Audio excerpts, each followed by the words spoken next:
Good morning, Southwest Florida. Where is Lee Pitts Live today? Well, Lee Pitts Live is at one of the most important events that has taken place here in Fort Myers in a long time. It's the community focus groups. Here at Mount Hermon Ministries is where we are right now. And as you can see over my shoulders, the community is engaged in a wide range of discussions.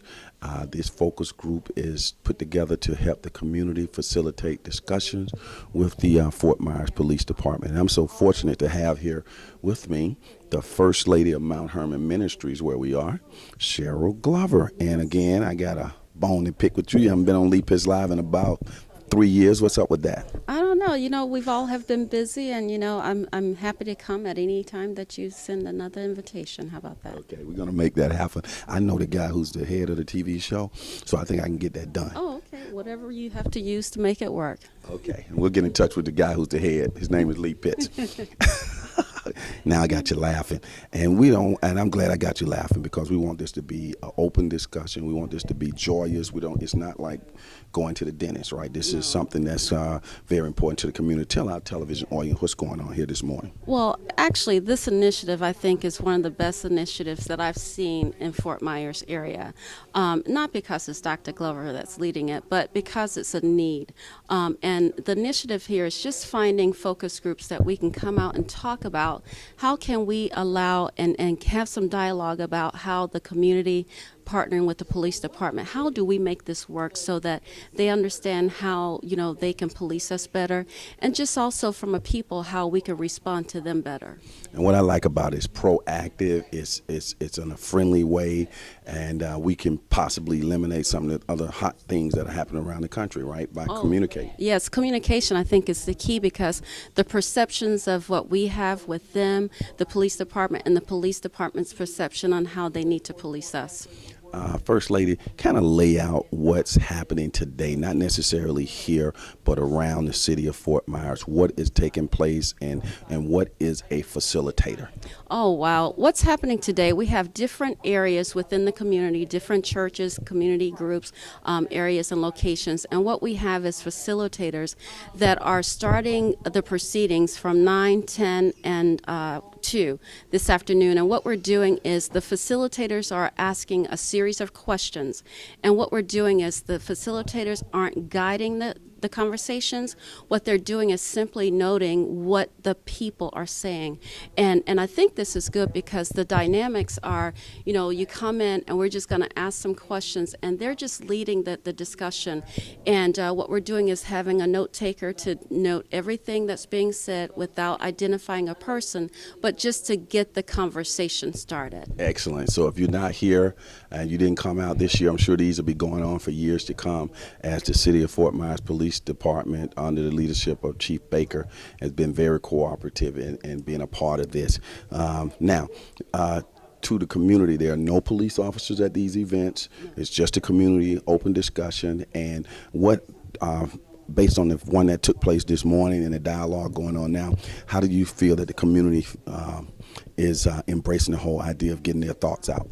I think they're embracing it a lot better than I thought, because I think when we think of the perception I think is what's creating this gap. Because you've got a community with perceptions and you've got a police department with perceptions. And really, I think the partnership of us coming together to let's go ahead and pull those perceptions away, and finding a way that we can communicate with our police department, and how we can be a good resource for the police department when there are things that they need to come and come to our communities about. Mm-hmm. Excellent. Now, when I first saw this on paper, I said, whoa. This is going to be great, and it is great for all of these different organizations to come together. And I think Pastor Glover said when he was on my television show earlier with Yamisiola Rentola Coates that about 30 organizations came together to make this happen. Yes. I mean, and it's not just a church thing. This is a community thing.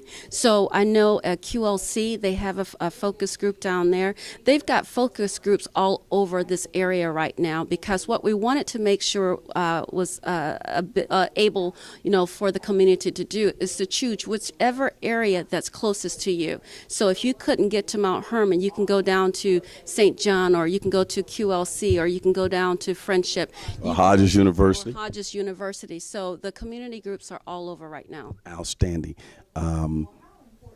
What do you hope will come of all of this?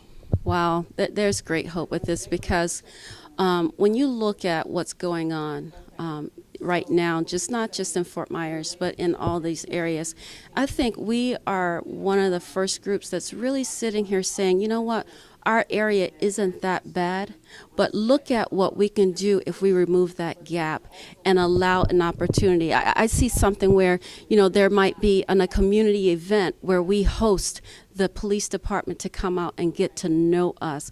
We're not at that stage where it's so horrible, but we're at a stage where we can make this merry and something so great.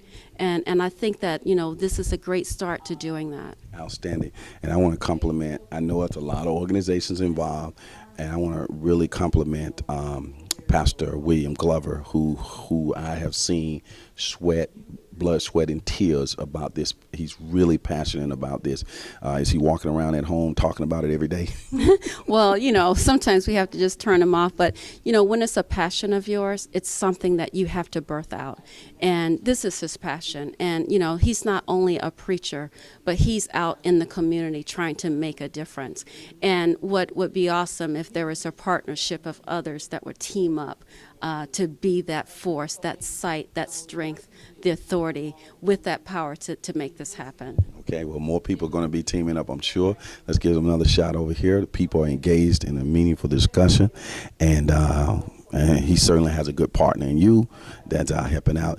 We're going to go upstairs from here. Tell us what we're going to see when we go upstairs. You're going to see something very similar. We have another facilitator and a note taker, and I think upstairs is going to be a younger group of people. And what we're waiting to see is how the younger group respond, versus the older group, because I think the dynamics are going to be changed a little bit. Well, First Lady Cheryl Glover, thanks for joining us here on Leap His Live. Thank you for having me. And next time you see us, we'll be upstairs at another community focus group, and then we'll start moving all around the city. This is Leap It Live, and we'll be right back.